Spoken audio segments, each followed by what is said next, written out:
Hi viewers, welcome to our channel. ప్రస్తుతం మనతో పాటు సీనియర్ జర్నలిస్ట్ దామో బాలస్ అన్నారు, వారితో మాట్లాడదాం. నమస్కారం సార్. నమస్తే సార్, మహేష్ బాబు గారు అండ్ రాజమౌళి గారు వీళ్ళ కాంబినేషన్లో ఒక పాన్ వరల్డ్ సినిమా అయితే రాబోతుంది కదా. అయితే ఈ సినిమాలో ఒక ఇండోనేషియన్ యాక్ట్రెస్ చెల్సీ ఇస్లాన్ అనే ఒక అమ్మాయి యాక్ట్ చేయబోతుందని చెప్పేసి గత కొన్ని రోజుల నుంచి సోషల్ మీడియాలో విపరీతంగా వైరల్ అవుతుంది.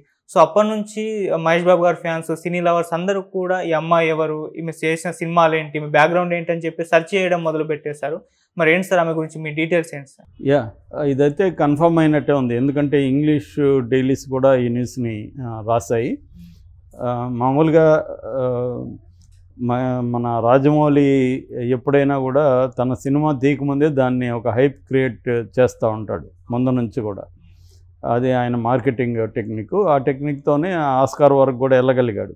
ఇప్పుడు మహేష్ బాబుతో ఆయన చేయబోయే సినిమా వచ్చి ఇండియానా జోన్స్ సిరీస్ అంటారు. 5 ఉన్నాయి మొత్తం Indiana Jones. Raiders of the Lost Ark, Temple of Doom, ఇలాంటివి మొత్తం 5 సినిమాలు ఉంటాయి. అది కాకుండా ప్రీక్వెల్ వెబ్ సిరీస్ కూడా ఉందన్నమాట. అదేంటంటే ఒక ఆర్టిఫాక్ట్ కోసం ఒక ఆర్కియాలజీ ప్రొఫెసర్, ఆయన పేరు ఇదనమాట, ఏది ఇండియానా జోన్స్ అనమాట. Doctor Henry Walton Indiana Jones junior ఆయన పేరు. ఆయన చేసే అడ్వెంచర్స్ అవి. అదేంటంటే టైం బౌండ్ వెళ్ళి అది తీసుకురావాలి. ఈ అడ్వెంచర్స్లో ఆయనకి ఎదురైనది ఇది బేసిక్గా అనమాట. దీన్ని యాక్చువల్గా ఇండియన్ సినిమాలు అనేక సినిమాల్లో దీంట్లో నుంచి సీన్లు కాపీ కొట్టారు.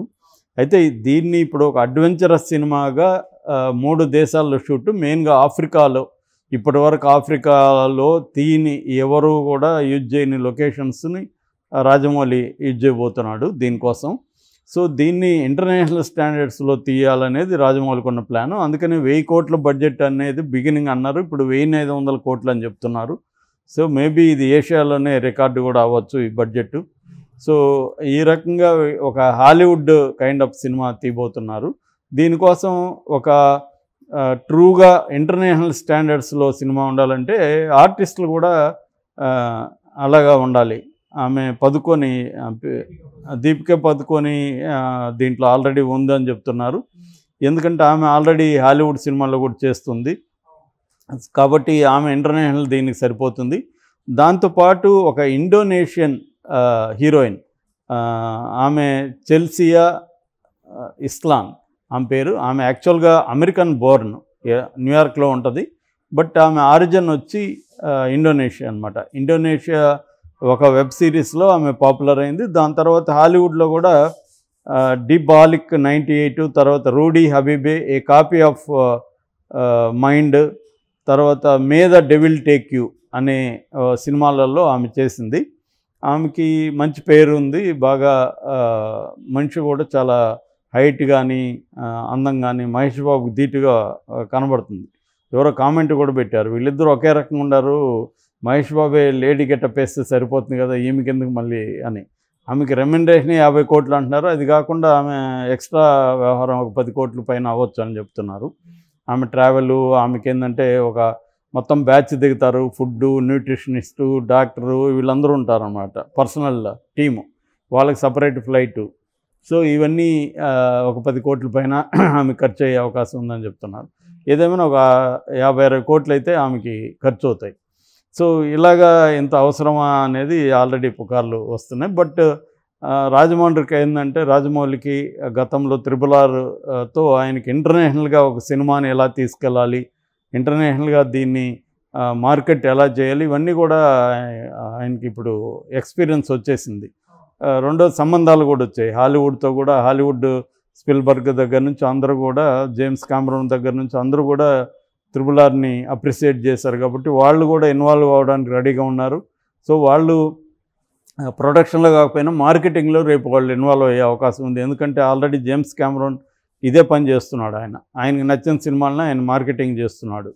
ఇంకా స్పిల్బర్గ్ చెప్పాల్సిన అవసరం లేదు. లక్కీగా ఈ ఇందాక చెప్పిన ఈ ఇండియానా జోన్స్లో కూడా స్పిల్బర్గ్ సినిమా అనేది కాబట్టి దీంట్లో కూడా స్పిల్బర్గ్, జేమ్స్ కామెరూన్ లాంటి కానీ ఇన్వాల్వ్ అయితే మాత్రం ఖచ్చితంగా ఇది ఇంటర్నేషనల్గా మహేష్ బాబు రేపు పొద్దున హాలీవుడ్ స్టార్ అయినా ఆశ్చర్యం. నిజానికి ప్రభాస్ ఆ ప్లేస్లోకి వెళ్ళి ఉండాలి. బట్ ప్రభాస్ మరి ఎందుకనో ఆ స్థాయికి వెళ్ళలేదు, ఇండియా స్థాయిలోనే ఉన్నాడు. కానీ మహేష్ బాబు వెళ్ళే అవకాశం ఉంది. ఎందుకంటే హాలీవుడ్ హీరోలకి ఎవరికి కూడా మహేష్ బాబు కూడా తీసుకోడు. ఇతని ఇది కూడా కలర్ కానీ ఇతని మేనరిజమ్స్ అన్నీ కానీ దానికి సూట్ అయ్యే ఇది ఉందన్నమాట. రెండోది అదంతా దృష్టి పెట్టుకొని మామూలుగా ఏంటంటే రాజమౌళికి ఉన్న అండర్స్టాండింగు ఒక హాలీవుడ్ సినిమా అంటే స్క్రిప్ట్లోనే అది చేయాలి, ఓన్లీ మేకింగ్లో కాదు. స్క్రిప్ట్లో హాలీవుడ్ మొత్తం అక్కడున్న ఆడియన్స్కి కూడా అపీలింగ్గా వరల్డ్ వైడ్గా ఉండాలంటే అడ్వెంచరస్ థీమ్ అయితే అందరికీ అపీలింగ్గా ఉంటుంది. సో ప్రధానంగా హీరో అపీరెన్సు, హీరోయిన్ ఇవన్నీ అతను ఏంటంటే మెటికులస్గా దాని మీద రీసెర్చ్ చేసి ఈ మొత్తం ఇటువంటి సమ్మర్ ఫిల్మ్స్ ఎలా ఉంటాయి, అడ్వెంచర్ ఫిల్మ్స్ ఏమేమి ఉన్నాయి, వాటిలో ఏ ఎలిమెంట్స్ని యూజ్ చేయాలి, ఏ ఎలిమెంట్స్ని హైలైట్ చేయాలి, హీరోయిన్ ఎలిమెంట్ ఎలా ఉండాలి, ఇవన్నీ కూడా చూసుకుంటున్నాడు. ఎందుకంటే ఇప్పుడు మనకి జేమ్స్ బాండ్ సినిమాలు అన్నింటిలో కూడా హీరోయిన్ కూడా వెరీ ఇంపార్టెంట్ ఉంటుంది. సో వాళ్ళు ఎంత హీరోయిన్ ఎలివేట్ చేస్తే అదే విధంగా చేస్తారు. రెండోది రాజమౌళి కూడా దీన్ని ఒక ఫ్రాంచైజీ సినిమా లాగా చేసే ఆలోచన కూడా రాజమౌళికి ఉంది. అంటే ఇది ఒక సినిమా కాదు, ఇది వస్తే మళ్ళీ దీన్ని ఇంక రెండోది ఎందుకంటే వాళ్ళకి మార్కెటింగ్ కోసం మల్టీ కంట్రీస్ అంటే డిఫరెంట్ కంట్రీస్ నుంచి ఆర్టిస్టులను పెడుతున్నారు. అది హాలీవుడ్ వాళ్ళు ఎప్పటి నుంచో దీన్ని అనుసరిస్తున్నారు. అదే స్టైల్లో రాజమౌళి కూడా వెళ్తున్నాడు. అంటే ఇప్పుడు ఏమవుతుందంటే ఈమెకి ఆల్రెడీ హాలీవుడ్లో పేరుంది, ఇండోనేషియాలో ఉంది, ఏషియాలో ఉంది.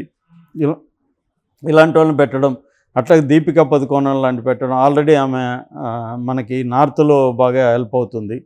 సో ఇలాగా రాజమౌళి అనేదే బ్రాండ్ అయిపోయింది యాక్చువల్గా. ఇప్పుడు ఈవెన్ హాలీవుడ్లో కూడా రాజమౌళి అంటే తెలుసు. RRR సినిమా అంటే హాలీవుడ్లో కూడా అందరికీ తెలుసు, ఎందుకంటే ఆస్కార్ వచ్చింది కాబట్టి ఇది ఉంది. సో ఆ రకంగా మహేష్ బాబుని ఒక గ్లోబల్ స్టార్ లెవెల్కి తీసుకుపోయేదానికి ప్లాన్స్ చేస్తున్నట్టుగా తెలుస్తుంది. ఈ కాంటెక్స్ట్లో ఈ చెల్సియా ఇస్లాన్ని తీసుకోవడం అనేది చాలా రైట్ మూవ్ అని ఇంగ్లీష్ మీడియా కూడా రాస్తుందన్నమాట. ఇది ఏప్రిల్ నుంచి షూట్ అని చెప్తున్నారు. ఈ లోపల మన గుంటూరు కారం 12th రిలీజ్ అవుతుంది మనకు తెలిసి.